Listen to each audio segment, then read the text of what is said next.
todos, bienvenidos a Juegos, Juguetes y Coleccionables. Yo soy Ricardo Méndez y hoy estoy ni más ni menos que con un buen amigo, Luis Villagómez, que nos abrió las puertas de Tesoros de la Historia, la tienda que pueden ustedes hacer sus sueños realidad, y aunque no me crean, vengan a darse una vuelta, hagan una cita y podrán ver aquí la cantidad de cosas que hay. Pero, pues bien, Luis, vamos a platicar, porque ya traemos, nos falta el café, pero tenemos una plática ahí pendiente desde hace mucho tiempo. Sí, siempre es un placer tenerlos por aquí, chavos. Me encanta su canal, yo lo sigo y yo sé que hay mucha gente también que lo sigue por tener un contenido tan interesante y hacerlo tan versátil. Entonces siempre me encanta que vengan. Y mira, pues yo creo que lo primero que está en la mente de todos, y aunque es algo que nos define, nos conecta, ¿no? Es como la fuerza, ¿no? Esto que nos penetra, nos conecta, nos rodea. Coleccionismo. ¿Por qué coleccionismo? ¿Por qué coleccionar? A ver, ahora sí que... Hablando en general del coleccionismo, no solamente en cuestión de juguetes, yo creo que es parte de nuestra naturaleza como seres humanos el estar cazando, el estar investigando, el estar adquiriendo conocimiento, en este caso la nostalgia también, ¿no? Entonces hay muchos objetos que nos despiertan sensaciones en nuestra persona, no hablando solamente de coleccionismo, hablando de arte, hablando de, no sé, hace poco una persona me decía, ¿cómo es que le pueden dar tanto valor a un plástico? Pues es el mismo valor que tú le das a un billete, es el mismo valor que tú le das a un libro, incluso a la Biblia.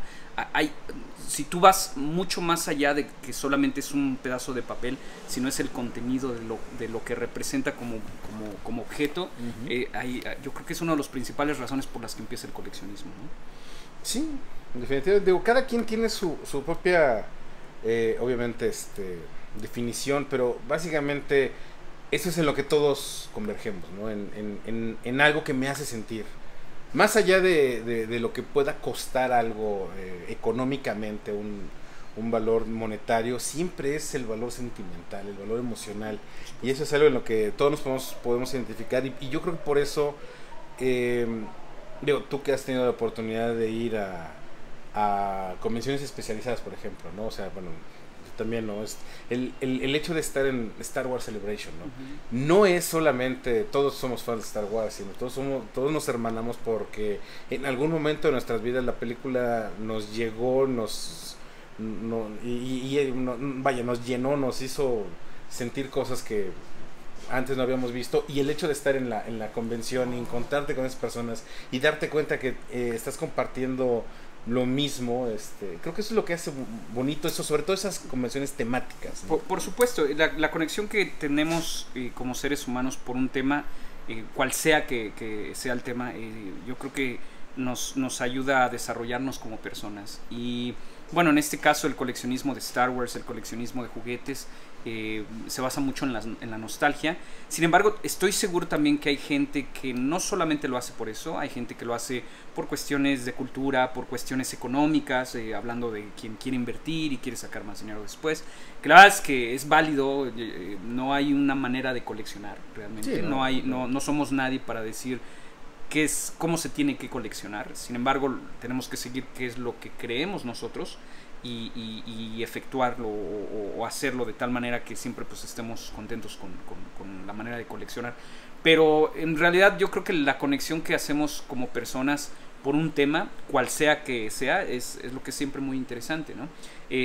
A mí me encanta poner el ejemplo de que somos muy curiosos. Cuando vemos un programa de Discovery Channel y nos explican cómo hacen el chocolate, por ejemplo, ¿no? Y te das cuenta de algo que es tan fácil de ver todos los días, ver todo lo que hay detrás de la elaboración del chocolate, te despierta cierto interés por la información.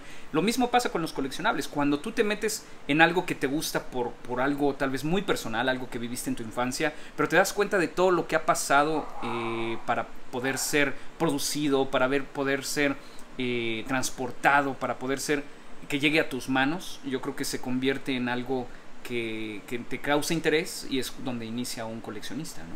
Sí. Fíjate, algún día estuve platicando con... se me olvidó el nombre. Bueno, es uno de los que tenía un programa de televisión en Sci-Fi Channel, que tiene una casa de subastas. Entonces ellos se encargan de verificar si, bueno, tienen un prop de una película, si es algo que se usó en pantallas, y etcétera, ¿no? Entonces ellos manejan un libro de subastas y cada... Profiles from History. Profiles from History. La verdad no sé cómo se llama el director, pero el día estuve platicando con él en una Comic Con. Es Madalena. Sí, Joe Madalena. Joe Madalena. Y él me decía, porque algún día le preguntamos, bueno, ¿cuál sería el consejo, no? Para coleccionar. Y él decía, mira, si tienes la opción de comprar una cosa de $1,000 o comprar muchas cosas, se compra una cosa de $1,000, porque eso es lo que finalmente no solo va a mejorar su condición económica, su valor, sino también va a ser algo que vas a ver como realizado, como materializado, en vez de tener como muchas cositas que a lo mejor no te encantan, ¿no? Pero si esa pieza grande es la que te encanta, sí, ve por esa, ¿no? Es un tema muy polémico. Yo creo que muchas veces se han tocado ese tema sobre ir a Walmart y comprar muchos carritos Hot Wheels, que no tengo nada en contra de ello. La verdad es que cada quien va a coleccionar a su manera. O juntar dinero, ir a una convención de Hot Wheels y comprar algo vintage o comprar algo que es muy, muy, muy especial. Yo creo que todos disfrutamos a nuestra manera, pues, la manera de cómo coleccionamos. Yo estoy muy de acuerdo con lo que dices. Yo creo que el hecho de tener 5 piezas que son muy importantes en la historia porque eso es yo lo que colecciono historia, en vez de 5 piezas pues que son muy comunes, o 20 piezas que son súper comunes. Pero al punto es que te sientas lleno, que te sientas que te satisfaga ese artículo, ¿no? Entonces, sí, estoy de acuerdo contigo, definitivamente. Sin embargo, hay muchas otras maneras de coleccionar, sí, y claro, no creo que... O sea, es muy válido. No hay un ABC, sí, no hay un manual de... Es muy válido. Pero, bueno, creo que lo único que tendría que ser como el paso número 1 es que te guste. Exacto. Si no te gusta... Mira, o sea, porque podrías decir, es que para tener una serie completa, para que se considere una colección tienes que tener toda la serie completa, ¿no? Pero digamos que yo me figura que a mí nunca me ha gustado, ¿para qué la voy a comprar si no me gusta? Yo siento que va a afear mi colección, entonces, bueno, y ahí ya que te diga, estás loco porque la tienes que tener completa. Ahí es donde entra cada quien. Fíjate, es un tema bien interesante lo que dices, porque hay mucha gente que dice que para que una colección sea una colección tiene que ser... mucha gente le llama completista, ¿no? En vez de coleccionista, porque quieres tener cada una de las piezas y cada una de las variaciones que tiene que haber para que sea realmente una colección. Hablando, por ejemplo, de timbres, ¿no? De filatelia. Hay gente que dice, no, pues yo colecciono filatelia. Sí, pero ¿qué coleccionas? Filatelia, ¿no? Pero hay temas dentro de la filatelia, ¿no? Desde países, años, banderas, históricos. Exacto. Entonces, lo mismo pasa con Star Wars, por ejemplo, ¿no? Star Wars, puedes decir, colecciono Star Wars, sí, pero hay Hot Toys, hay Vintage, y dentro de lo Vintage, que hay subcategorías, ¿no? Entonces, sí, depende de cómo quieras coleccionar. Yo creo que como coleccionistas siempre sufrimos una evolución. Yo en lo personal, cuando yo comencé a coleccionar, a principios de los 90 más o menos, yo coleccionaba todo lo que tuviera el logotipo de Star Wars, todo. Y cuando llegué a ese punto, luego llegó el libro de Steve Sansweet a mis manos, que fue prácticamente la Biblia para muchos de nosotros, y me di cuenta que había categorías, ¿no? Entonces, vas evolucionando, y aquí, como dije desde el principio, todo depende de la información que tienes, y conforme más vayas aprendiendo de ello, más vas especializándote, ¿no? Entonces, pero si llega un momento en el que tú sigues igual, también es muy válido. Si a ti te despierta la misma sensación y te satisface como coleccionista, pues es súper válido, ¿no? Sí, pasa muchas veces. Sobre todo, bueno, Star Wars es quizá el referente, porque de una u otra forma fue lo que comenzó ya a poner esto en el ojo público.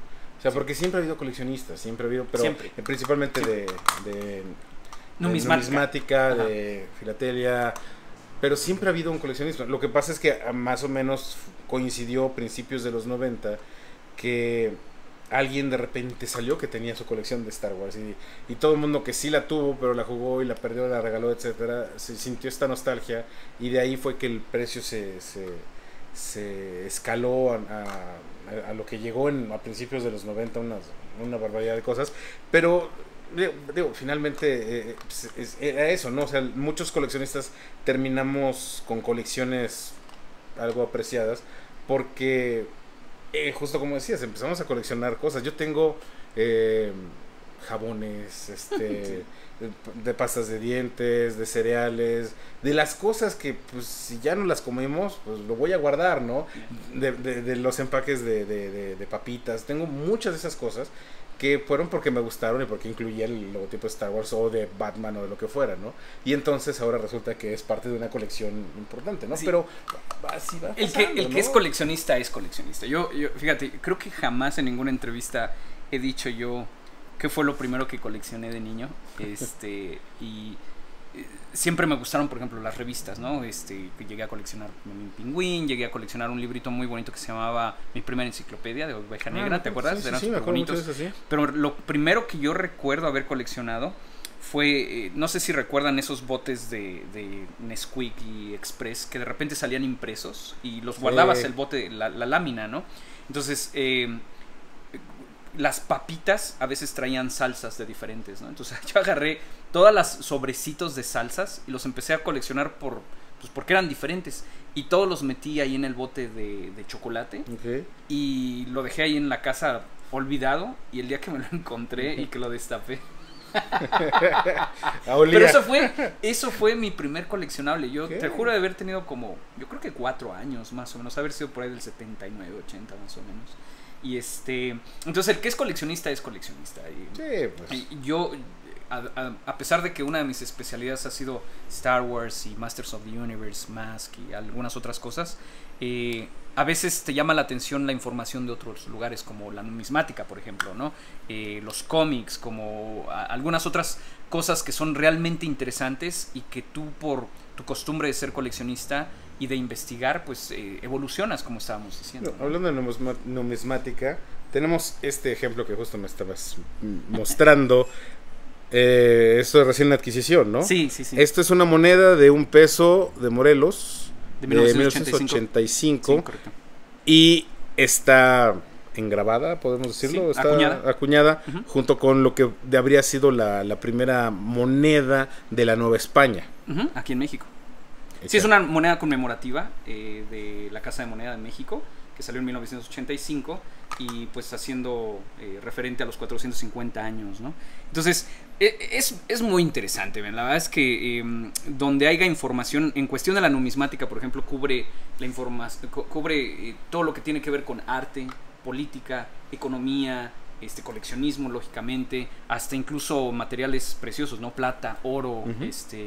etcétera, etcétera. Por lo pronto, yo estoy sosteniendo una moneda que tiene, al menos esta edición, ya tiene más de 30 años de antigüedad. Uh-huh, sí. Lo cual ha hecho que, bueno, también el valor de las piezas también tiene mucho que ver con lo que están hechas, ¿no? O sea, si son si son plata, En numismática sí, sobre todo con monedas, sí, tiene mucho que ver el material. Lógicamente, el peso en plata o el peso en oro es un valor que tiene un valor genérico. Uh-huh. No es tanto como el Spider-Man número 1, no quiere decir que vas a ir aquí a la esquina y lo vas a vender por la cantidad que tú quieras, ¿no?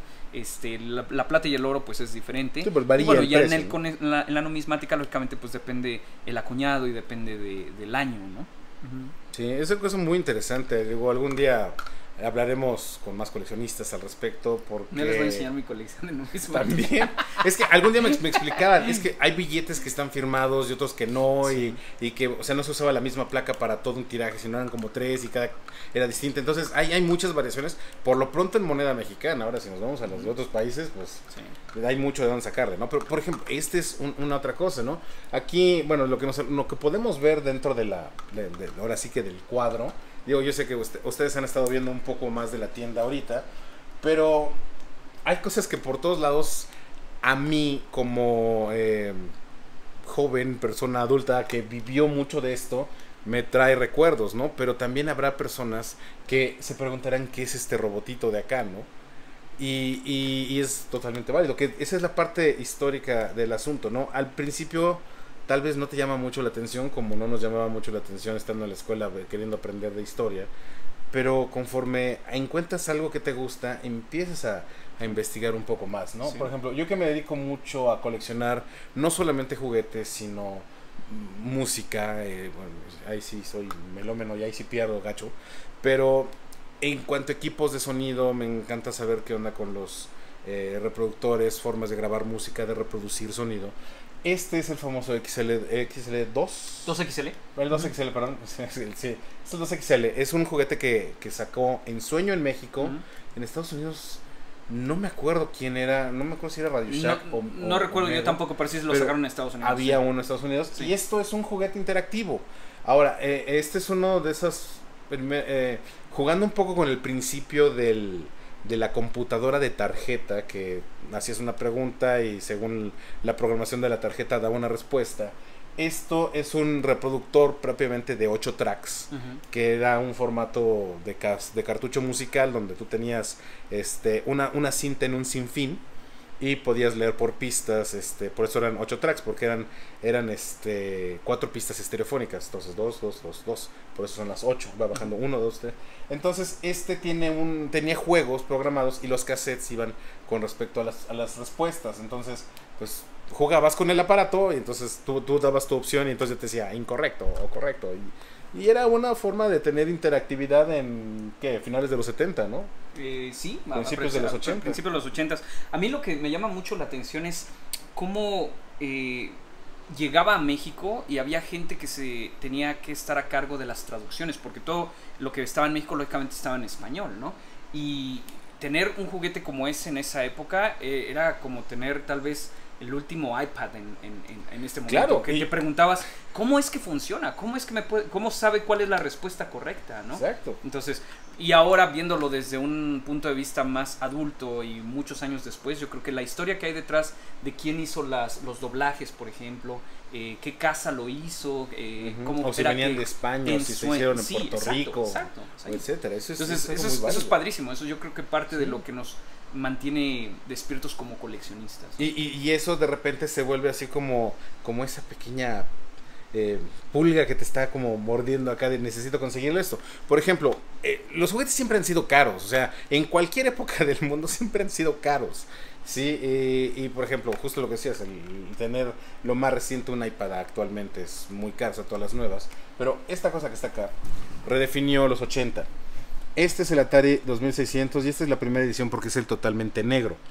Porque ya la que tenía la versión como maderita ya era como la segunda versión. Obviamente Atari no fue el primer videojuego. Primero fue el Pong. Que aquí en México hay una versión que es el NESA Pong, que es el mexicano. Pero bueno, el Atari vino a revolucionar las cosas porque si ese se había estandarizado de entrada a la televisión. Y este lo puedes jugar en televisiones de colores o blanco y negro. Y bueno, esto fue para muchos de nosotros un gran juguete. Y todavía sigue siendo medio complicado en algunos juegos. Pero por ejemplo, cuando Atari empezó ya a venderse legalmente en México, hubo títulos que salieron en español. ¿Sí? O sea, me acuerdo mucho el de los 3 cochinitos.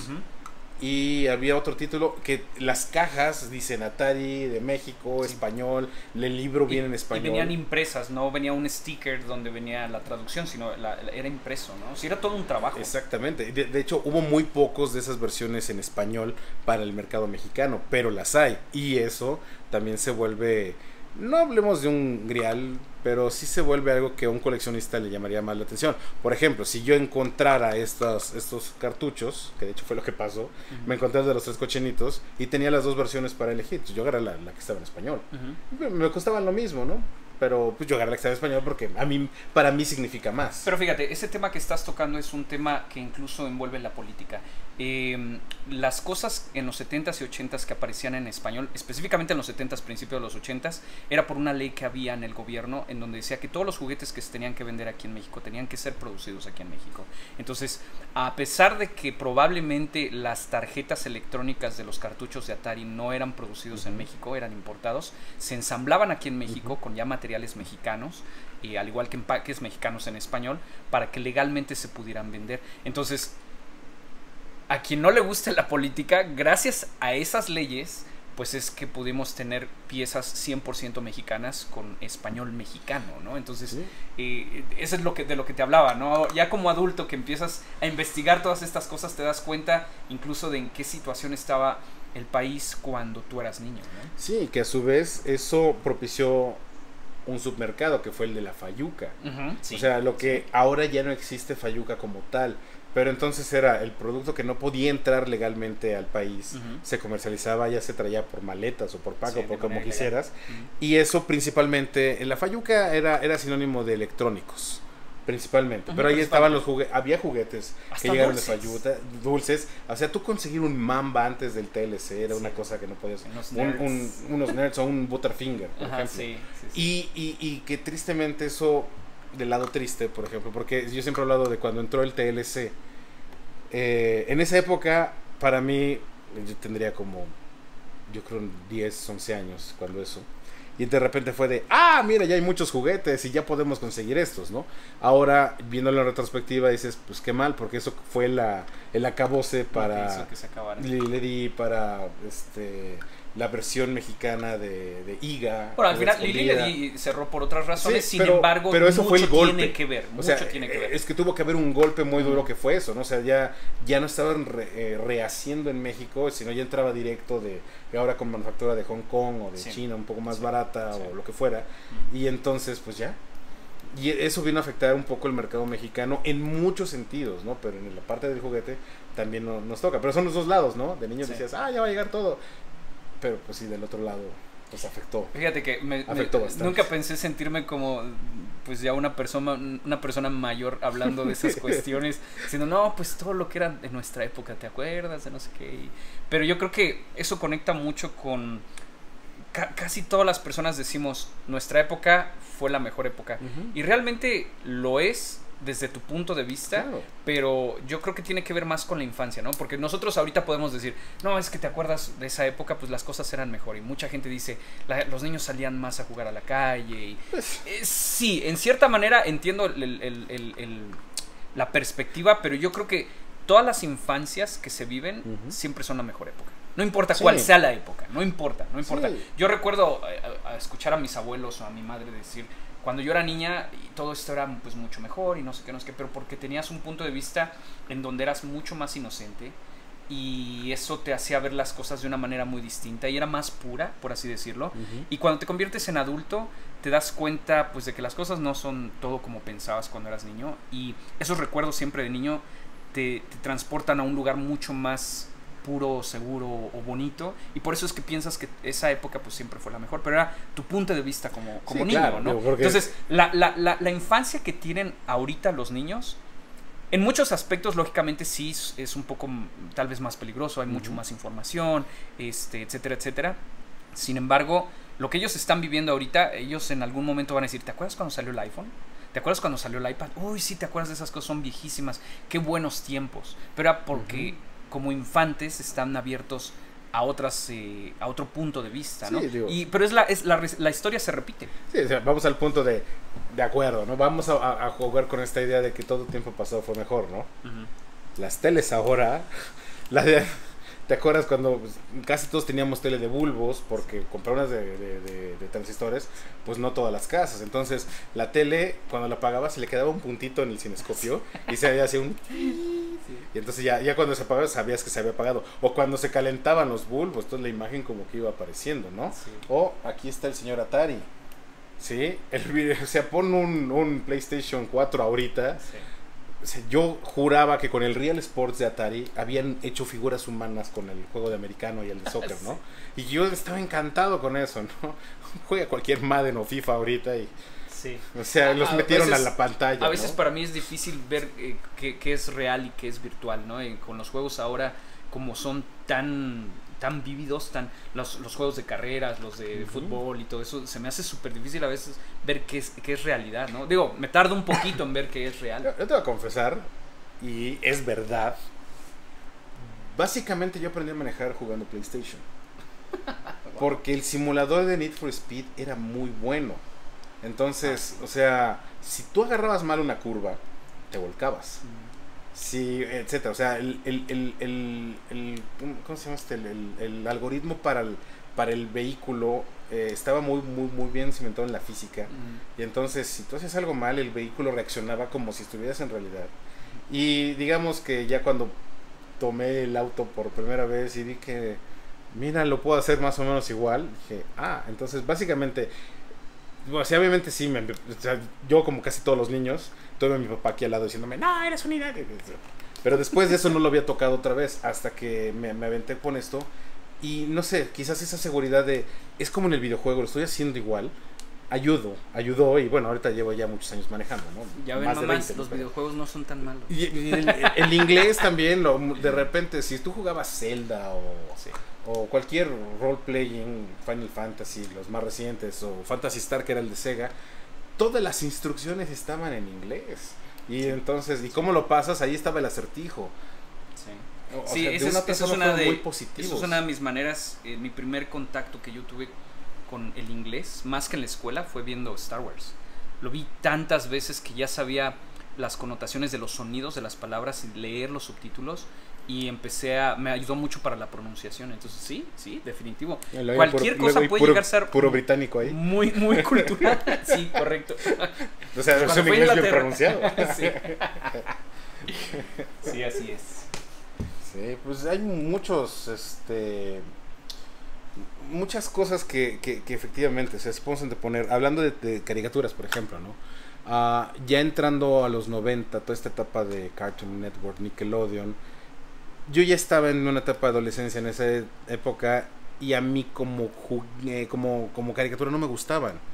O sea, a mí se me hacía un dibujo grotesco, ¿no? Rugrats, Eon Flux tenía como unas cosas muy extrañas, pero a toda la generación que creció con esas, correcto, son maravillosas, son increíbles. Y ahorita lo que está, que es Steven Universe, o Un Show Más, o el Gumball y Hora de Aventura, se les hace totalmente como a mí se me hacían las otras, ¿no? Y entonces se les va a repetir. Y algún día le dije a alguien, mira, lo que tú piensas de esas, yo lo pensaba de Kablam y todas estas que tú veías. Y había personas, sin embargo, había historias bien que interesantes. cuando nosotros veíamos Thundercats o He-Man o G.I. Claro. Joe, decían, es que estas caricaturas no están tan buenas como las que a mí me tocaron, ¿no? Que fue Hanna-Barbera y que siguen siendo muy divertidas. Si tú ves un capítulo de Huckleberry Hound, o de Hey Hey Hey es el rey, o el elefante secreto, de esas son las raras que nadie se acuerda, pero esas eran muy divertidas, ¿no? Pixie Dixie eran divertidísimos, y así, ¿no? Y nosotros los vimos como muy de rebote porque en las mañanas las pasaban, ¿no? Sí. Pero pues así nos tocó ver muchas cosas de antes que ahora pues la nueva generación ya no tienen, pero que a la vez tienen, ¿no? Porque Netflix está cargado de todo eso, Hulu, los demás sistemas están cargados de cosas que nosotros vimos. La cosa es que los pongan y se pongan a verlos, ¿no? Incluso hay nuevas generaciones que vuelven a ver Thundercats y He-Man y caricaturas de los 80s, que ellos lo ven como algo muy antiguo, y que era lo que nos pasaba a nosotros también cuando veíamos algo de Hanna-Barbera en los 80s. Yo veía Johnny Quest, era aburridísimo Johnny Quest. Exacto, sí. Sí, los Herculoides, todas esas a mí me llamaban la atención, pero no me encantaban. Se me hacían como aburridas, ¿no? Bueno, aquí el punto de todo esto es disfrutarlo y compartirlo, ¿no? Yo creo que es una historia que se repite, y cuando tienes la idea de que eso es lo que sucede, tienes un panorama más grande del coleccionismo y de la gente que empieza a coleccionar actualmente, ¿no? A mí, como tienda, Tesoros de la Historia, me llama la atención como de unos años para acá me empiezan a pedir, no sé, Caballeros del Zodiaco, ¿no? Para mí Caballeros del Zodiaco no es vintage, pero sí lo es en realidad. Ya lo ¿no? es. Mira, no te vayas tan lejos. En los 90s, en el 95, decíamos vintage algo que había pasado 10 años antes. O sea, 1985 fue Power of the Force, que fue la última línea de Kenner de Star Wars, ¿no? Los que traen las monedas. Sí. Y en el 95, 10 años después, le llamamos vintage a eso. Entonces, ahorita que han pasado 20 años prácticamente desde el 95, nosotros no le queremos llamar vintage a lo del 95, pero son 20 años. Es que ves, seguramente te pasa, ¿no? Y a algunos de ustedes también se debe pasar, ¿no? De repente hablas de algo, sí, fue hace, tú piensas 5 años, pero no, fue hace 15 años. O sea, ahorita estoy hablando, esta moneda es de 1985, ¿no? Para mí el 85 sigue siendo como muy cercano, y no, ya son 30 y tantos años, sí, ¿no? Entonces, sí, es bastante. Llega a pesar bastante, ¿no? Sí, no, definitivo. Sí. Pues aquí la cortamos porque hicimos una pausa muy larga. No, pues yo creo que esto da para una segunda parte. Pero por lo pronto, pues vamos a cortar esta emisión también, para que no los que nos están viendo se dediquen a hacer otras cosas y vivan un poco más. Porque hay muchos puntos que todavía mencionar. Bueno, Luis, muchas gracias por recibirnos acá. Siempre, bienvenidos, por favor. El día que quieran, por favor, nada más avísenme. Con mucho gusto. Ya pudieron ver, mientras estamos platicando un poco de la tienda, si les interesa algo en particular, algún precio, la página es... ¿Tesoros? Sí, www.tesorosdelahistoria.com. Nos pueden encontrar en la web, nos pueden encontrar en Facebook con el mismo nombre, incluso en Mercado Libre, en Instagram, prácticamente en todos lugares poniendo tesorosdelahistoria.com. Entonces, bueno, estamos aquí en Querétaro, la ciudad de Querétaro, Santiago Querétaro, Querétaro de Arteaga. Ha cambiado de nombre tantas veces esta ciudad que bueno, estamos aquí en Querétaro, estamos en una zona un poco céntrica. En la página están los datos. Si quieren ustedes venir aquí a la tienda, solamente hay que concertar una cita y con todo gusto aquí Luis y compañía les darán pues ahora sí que el tour, la bienvenida. Y bueno, pues hay más cosas de lo que viene en este video, porque obviamente está entrando material regularmente, sí, ¿no? O sea, todas las semanas llega mercancía. Y siempre estamos actualizando la página. Sin embargo, es muy distinto venir a la tienda, porque en realidad en la página yo creo que tenemos el 40-50% de la mercancía que realmente tenemos, pero es que es tanto que es muy difícil tener el 100% arriba. Entonces, pero prácticamente todos los días subimos artículos, entonces pueden checarlo siempre en la página, porque nosotros también hacemos envíos a cualquier parte de la República. No necesitas venir para poder comprar. Sin embargo, si andas por aquí, con mucho gusto te podemos hacer una cita. Y lo de la cita realmente no es tanto porque así lo trabajemos, sino porque esto para mí sigue siendo pues mi hobby. Yo tengo mi trabajo y hago cosas un poco distintas. Pues para darles una atención como se merece, ¿no? Ajá, entonces, pues sí, si quieres venir, lo ideal es que hagas la cita para que podamos atenderte pues como te mereces. Así es, y es probable que algunas cosas que hayan visto no estén ya, porque a lo mejor yo me llevé algo, no lo sabemos. Eso espero la mitad de la tienda. Porque generalmente siempre me llevo cosas cada que vengo acá, también por eso no vengo tan seguido. Pero bueno, seguimos en Juegos, Gadgets, Coleccionables. Ustedes no se despeguen. Bernie estuvo como siempre en la cámara. Yo soy Ricardo Méndez, Luis Villagómez aquí, y pues nos vemos en alguna otra edición aquí ahora desde Tesoros de la Historia. Gracias por venir.